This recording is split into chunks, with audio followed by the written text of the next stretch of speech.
According to the World Health Organization, over 1 billion people globally suffer from anxiety, stress, or burnout-related disorders. We live in a world where the pressure to succeed, to be seen, to achieve results often consumes our peace. But what if you could live a life of meaningful action without the emotional burden of outcomes? What if there was a path that allowed you to serve, grow, and evolve without fear, ego, or restlessness?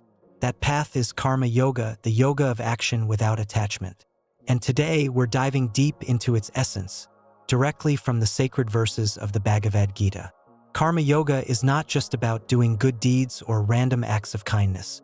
It is a profound spiritual discipline that teaches us how to act without being bound by the consequences of our actions. It is one of the 4 major paths of yoga, alongside Bhakti Yoga, devotion, Jnana Yoga, knowledge, and Raja Yoga, meditation. But Karma Yoga stands out because it doesn't ask you to renounce the world. It asks you to engage with it fully, with clarity and detachment. Let's go to the source. The teachings of Karma Yoga are best known through the Bhagavad Gita, a 700-verse scripture within the Mahabharata. On the battlefield of Kurukshetra, the warrior prince Arjuna is torn between his duty and his emotions. He wants to abandon the fight, but Lord Krishna, his charioteer and divine guide, tells him, "You have a right to perform your duties, but not to the fruits of your actions."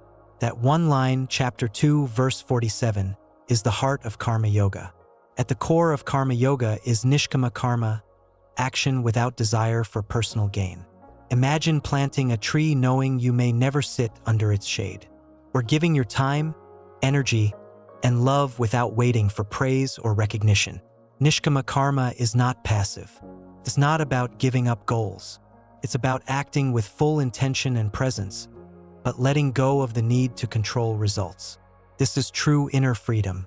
In a world driven by likes, followers, salary increments, and outcome obsession, Karma Yoga feels almost radical.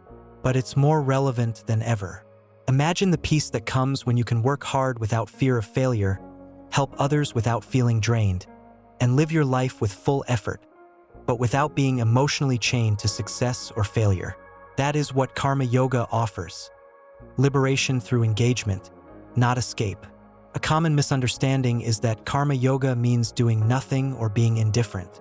That couldn't be further from the truth. Krishna warns Arjuna against inaction. He says, "No one can remain inactive even for a moment." The difference is this: the Karma Yogi acts with full commitment, but detaches from ego and expectations. It's intense focus without inner noise. It's doing the right thing even when it's uncomfortable or thankless. Karma Yoga doesn't ask you to give up ambition or stop caring. Instead, it invites you to let go of craving. There's a difference between doing your best and needing to win. One builds character, the other feeds the ego. When we surrender our attachments to success or failure, we act from a deeper place, not for rewards, but because it's aligned with our dharma, our soul's purpose. Think of a nurse who shows up every day, caring for patients with compassion, even if no one thanks her.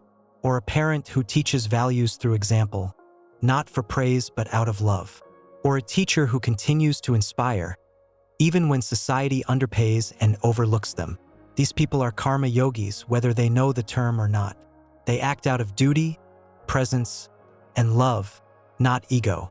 Practicing karma yoga isn't about changing your job or life path. It's about changing your inner lens. Washing dishes, doing emails, volunteering, leading a team. All of it becomes yoga when done mindfully and selflessly. When you act without clinging to results, your heart lightens. You become calmer, more grounded, more at peace. Not because life is easier, but because your mind is freer.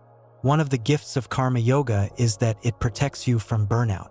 When you're constantly chasing validation, you eventually crash.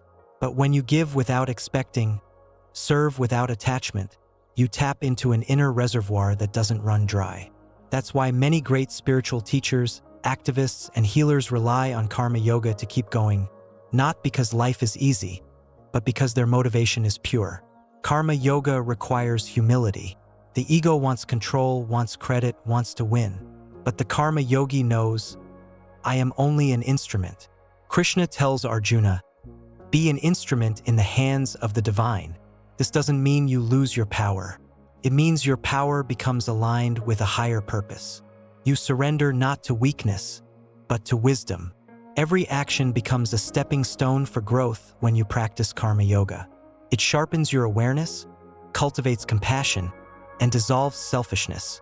You begin to see life not as a series of tasks or obligations, but as a sacred flow of opportunities to grow. In serving others, you awaken yourself. In giving freely, you receive peace.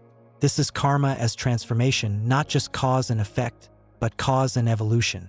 Karma yoga is also about living your dharma, your inner calling. It's not about copying someone else's path. It's about listening to your conscience, doing what you're meant to do, and letting the universe take care of the rest. As Krishna says, it is better to fail in one's own dharma than to succeed in another's. You are here for a purpose, and karma yoga helps you live it fully. Never underestimate the power of small, consistent, conscious actions. Karma yoga doesn't require grand gestures. Holding space for a friend, doing your work with integrity, choosing kindness when it's hard. These things shape your spirit. Over time, they shape the world. The ripple effect of your detachment, discipline, and compassion will travel further than you'll ever know. If this message touched something in you, if you're ready to shift from stress to service, from ego to essence, begin now. Start by practicing karma yoga in small ways. Act with intention, give without attachment, and serve from the heart. If this video helped you see action in a new light, like it to affirm your growth, subscribe to join others on this spiritual path, and share it with someone searching for deeper meaning in their journey. Remember, the world doesn't need more perfect people. It needs more conscious ones. And it starts with one selfless step at a time.